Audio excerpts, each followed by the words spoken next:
养生侃侃而谈，健康如约而至。我是你们的好朋友木子。老年人走鹅卵石路可以舒筋活血、延年益寿吗？最近流行一种走鹅卵石路的养生方法，而且呢，还有人说这种方法对老年人的身体健康十分有帮助。那么真的是这样吗？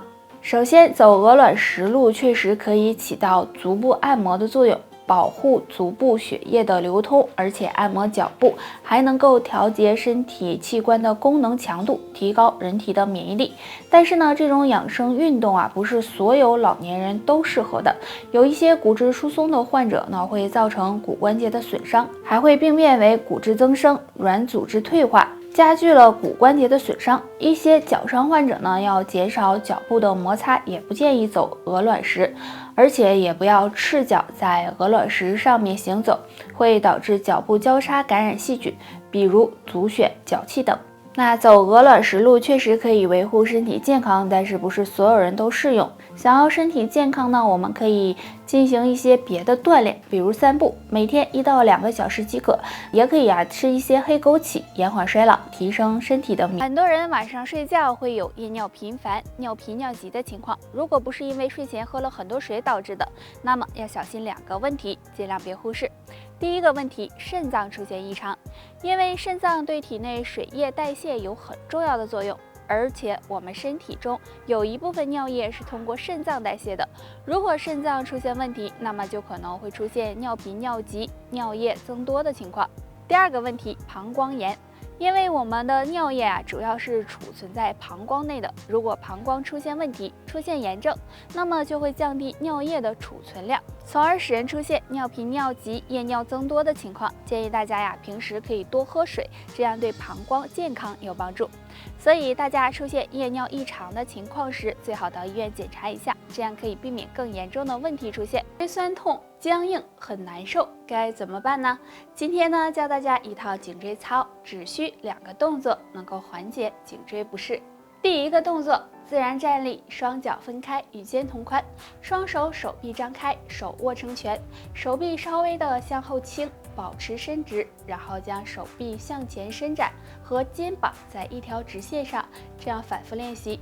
这个动作可以促进肩部、颈部的血液循环，放松肌肉，对缓解颈椎不适有很好的作用。第二个动作，平躺在垫子上，将双腿慢慢的向上抬起，然后尽量的往头部靠近，最好呢在头部上方落地。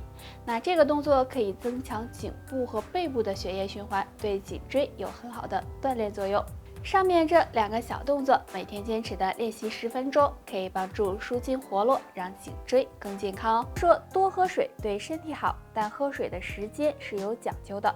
多喝水不如会喝水，一天中最适合喝水的4个时间，堪称长寿水。看看你喝对了吗？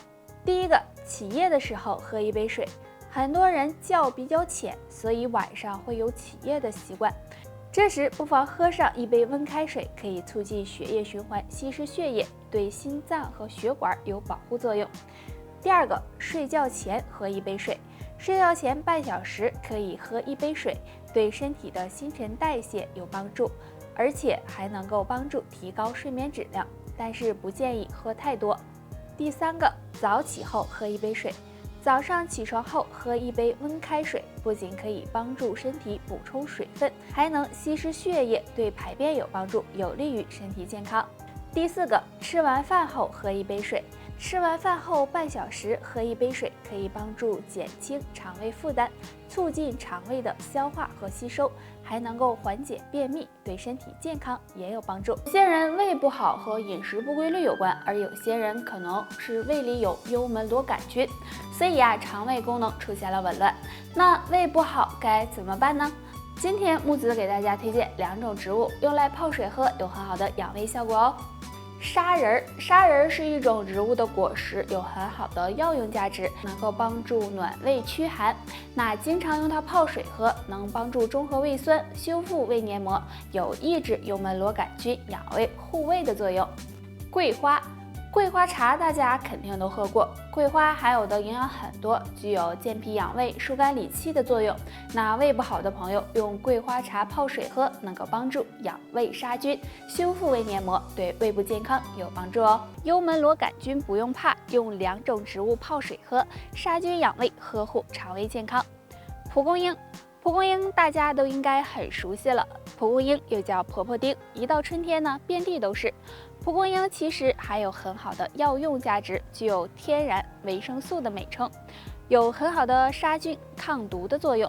将它晒干泡水喝，可以帮助抑制幽门螺杆菌生长，有很好的养胃护胃的作用。洋甘菊，洋甘菊也有很好的药用价值。洋甘菊中含有一种糖苷类的物质，这种物质可以抑制幽门螺杆菌的繁殖，还有杀菌养胃的效果。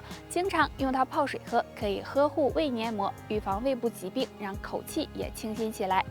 俗话说胃病3分治7分养，所以胃不好的朋友不妨常用上面这2物泡水喝，或许能让胃部慢慢好起来哦。日常生活中甲状腺结节是很常见的，如果出现甲状腺结节，首先要及时就医，然后平时在饮食方面也要注意，少碰下面2类东西。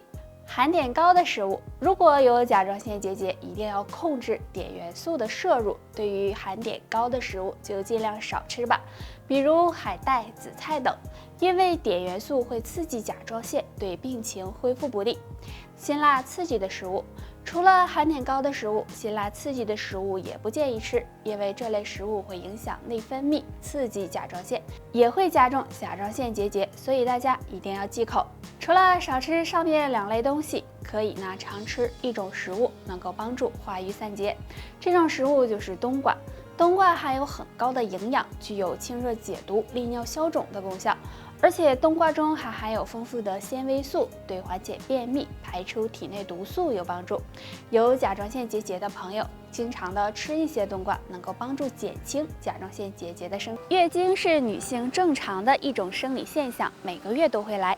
正常月经周期应该是25到30天，每次来月经会持续2到8天。但是每个人的体质不一样，所以来月经的天数也不一样。有的人2、3天就干净了，而有的人1周才干净。那这2种情况哪种更健康呢？其实这2种情况都是比较正常的表现。如果你的月经很正常，每次时间间隔一样，持续时间也一样，月经量也一样的话，说明身体还挺健康的。但如果你之前月经很有规律，突然月经出现提前或者延后，经期持续时间过长或者过短，月经量也不正常了，那就可能是身体出现了问题。最好及时检查，好做调理，不然对子宫和卵巢的健康不利。月经是女性健康的晴雨表，所以女性朋友要注意自己月经发生的变化，不要当做小问题。如果拖时间长了，可能会发展成大问题。平时要多注意保暖，少吃寒凉食物，坚持运动，不熬夜，这样也有利于身体健康。好了，本期内容到这里就结束了。大家还有什么疑问或者是建议，可以在评论区给我们留言。我们下期再见吧。